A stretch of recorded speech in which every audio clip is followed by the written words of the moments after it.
Hello guys, welcome to easy math learning. आज हम lecture number चौथा करने जा रहे हैं। उस इंटीग्रेशन के मैंने सारे फार्मूले करा दिए थे अगले वाले वीडियो में। अब हम कुछ उस पे बेस क्वेश्चन देखेंगे। पहला क्वेश्चन आइए, जैसे दिया है पहला question, x cube plus 5x 4x plus 1/x²। कैसे इसको सॉल्व करेंगे, तो देखिए कैसे सॉल्व करते हैं हम इसको। हम देखो पहले मिलेट कर लेंगे। आई इजकल टू क्या होता है, x cube plus 5x² plus 4x plus 1/x²। तो अब हम x² को सबके नीचे भेज देंगे, जैसे ऐसे इसमें किया गया है, भेज देंगे।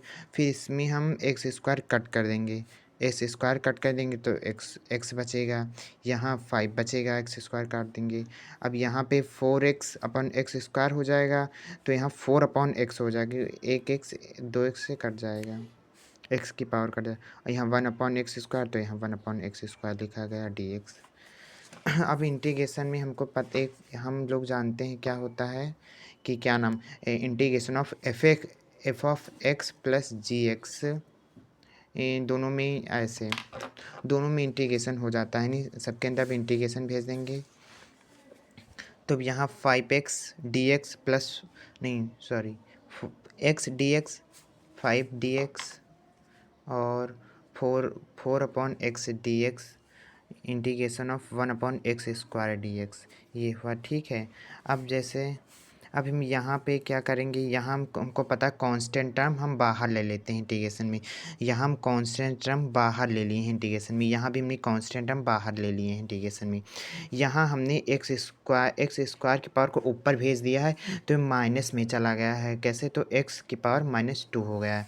अब इंटीग्रेशन देख लें, हमें पता है कि x की पावर n dx का फार्मूला x की पावर n+1/n+1+c, तो हमने वही किया। x की पावर यहाँ 1 अगर मान लिया जाए तो 1 + 2 हो जाएगा अपन 2, और dx का इंटीग्रेशन x होता है, और 1/x का क्या होता है, 1/x का log x होता है। और अब देखिए, अब प्लस x की पावर -2, तो यहाँ हम देखिए हमने लिखा है x की पावर -2 + 1/-2 + 1 + c। तो अब देखिए इसको ऐसे ही लिखा रहने दिया। अब यहाँ माइनस होगा तो यहाँ माइनस कर दिया, प्लस ही, ये आंसर आ गया। अब अगला क्वेश्चन देखिए, इसको हमको सोचना पड़ेगा कि कैसे हम नीचे वाले टर्म को हटाएं, कि इंटीग्रेशन कभी नीचे में नहीं होता है, नहीं कहाँ इंटीग्रेशन नीचे में किया जाता है, प्लस माइनस में होता है, ठीक है, लेकिन डिवाइडर में नहीं होता है। ये कभी देखे हो ये वाला कभी देखे हो, इंटीग्रेशन ऑफ एफ ऑफ, ये देखो ऐसे कभी देखा होगा, ये नहीं होता है, याद रखना। तो जैसे इसमें किया गया, तो अब देखो हमको ये सोचना है कि इसमें हम क्या करें कि नीचे वाला टर्म हट जाए। तो नीचे वाला टर्म हटाने के लिए हमको ये जो ऊपर वाला टर्म है इसको नीचे के सेम बनाएंगे।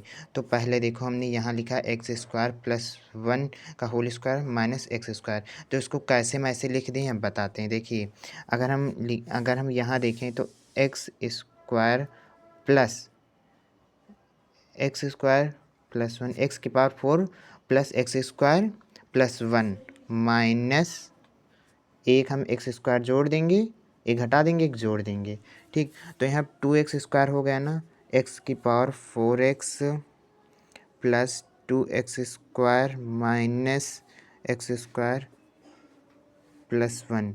तो यहाँ क्या बन जाएगा, ये दोनों टर्म, ये वाला टर्म, ये क्या कर देगा, x² + 1 का होल स्क्वायर बना दिया माइनस x² बना दिया, ये ऐसे लिखा गया है।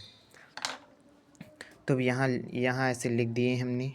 अब हमें पता है, क्या पता है कि a² माइनस b² का फार्मूला क्या होता है, एक ब्रैकेट में a + b, दूसरे ब्रैकेट में a - b, ठीक है, ये फार्मूला होता है। एक ब्रैकेट में a + b, दूसरे ब्रैकेट में a - b, ठीक है। तो यहाँ देखो मैंने लिख दिया, एक ब्रैकेट में a + b, दूसरे ब्रैकेट a - b। अब देखो नीचे वाला सेम टर्म हो गया ये वाला, तो ये हमने काट दिया। अब हम इसके बाद क्या करेंगे, इसके बाद मैंने इंटीग्रेशन सब में अंदर भेज दिया, प्लस माइनस में इंटीग्रेट कर दिया है। देखो एक्स क्या होता है, एक्स स्क्वायर का x cube plus 3 x d x का एक्स होता है और एक्स का एक्स स्क्वायर प्लस 2। यही वाला फार्मूला यूज हुआ है इसमें। ठीक है, ये आंसर हो गया। हम इसे क्रम वाइज आंसर लगाते हैं। अब अगला क्वेश्चन आइए देखिए, tan स्क्वायर एक्स। देखो हमने तो सेक स्क्वायर एक्स का तो इंटीग्रेशन हम लोग को फार्मूले में दिया है, लेकिन अगर हमें tan का पता है लेकिन tan स्क्वायर का पूछे तो कैसे निकालेंगे। तो हमें ट्रिग्नोमेट्री में जो 3 आइडेंटिटीज़ दिया जाता है, ठीक, 3 आइडेंटिटीज़ होती हैं।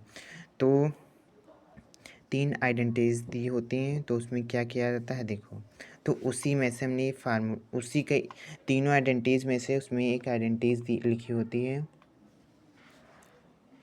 X square minus tan square equal to 1। ठीक है, और एक्स, ठीक, ये होती है sec square minus.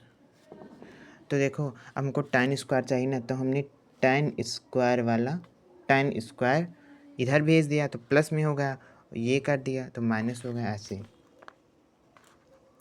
Sec square x minus 1 equal to tan square x. देखो तो यहाँ से हमने पुट कर दी, यहाँ वैल्यू मैंने tan स्क्वायर की यहाँ वैल्यू मैंने पुट कर दी, सेक 1। अब हमने सेक स्क्वायर का पता है इंटीग्रेशन कितना था, tan x और dx का 1 प्लस सी।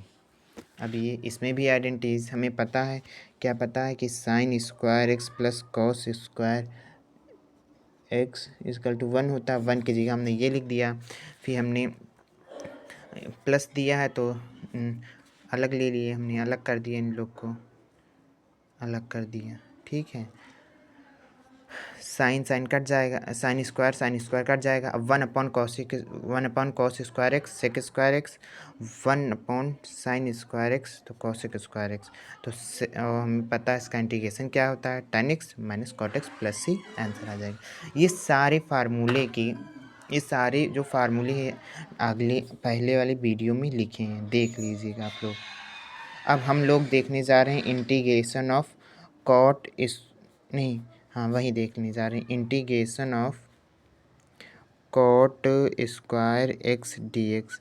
देखो अब हमें पता, हमें कॉसेक स्क्वायर एक्स का तो इंटीग्रेशन पता है, मगर कॉट स्क्वायर एक्स का इंटीग्रेशन नहीं पता है।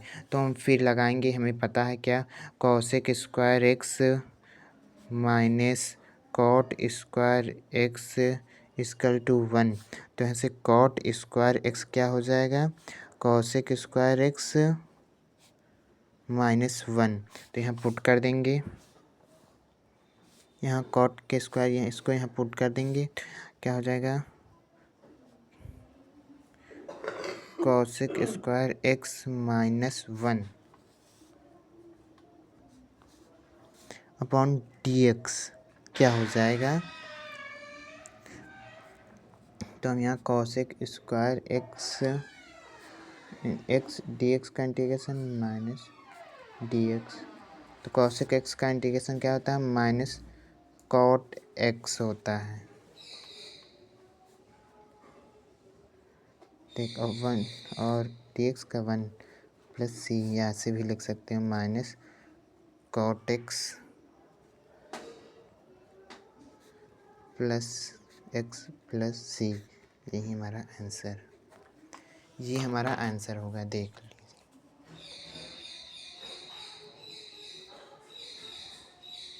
और नोट करना हो तो नोट कर सकते हैं, हमने पूरा वीडियो दिखा दिया।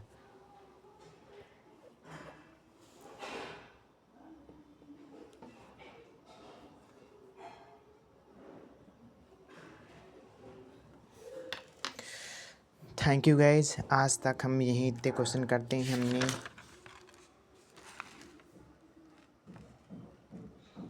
हमने 3 2 5 क्वेश्चन किए हैं। अगर आप लोगों को कोई डाउट हो तो कमेंट करिए और लाइक सब्सक्राइब करिए और शेयर करिए वीडियो को। Thank you guys.